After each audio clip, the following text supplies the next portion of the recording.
So today we're going to prove the area formula for any triangle, and the theorem that we want to reach is over here, and it comes in 3 different variations.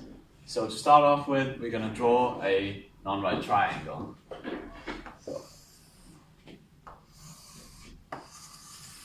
it could look like this, for instance, and then we label the sides A, B, C, or the angles, and then we label the sides.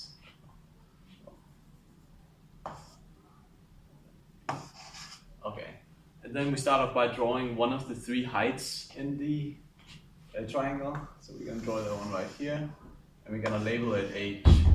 So now we have two right triangles because it's right on this line right here on both sides. I'm going to color this one blue.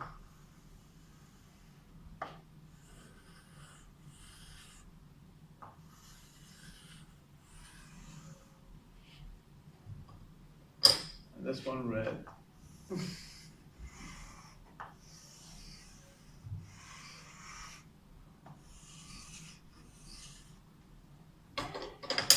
So we know that for a right triangle, the area is equal to half times the height times the baseline. So we should find a new definition for the height and the baseline, basically. So if we look at the angle A over here, for instance, the angle right here, we know from SOHCAHTOA that the sine to the angle A will be equal to the opposite over the hypotenuse.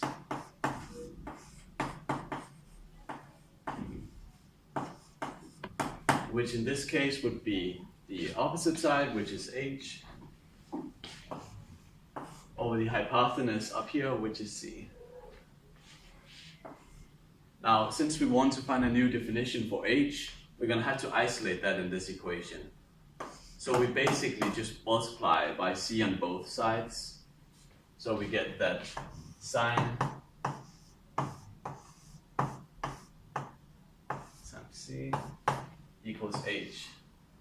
So now we have a new definition for H, and therefore we can go back to the formula up here and replace the H with A times sine of A equals C. So we're gonna do it over here. So we have T now is 1/2 times sine of A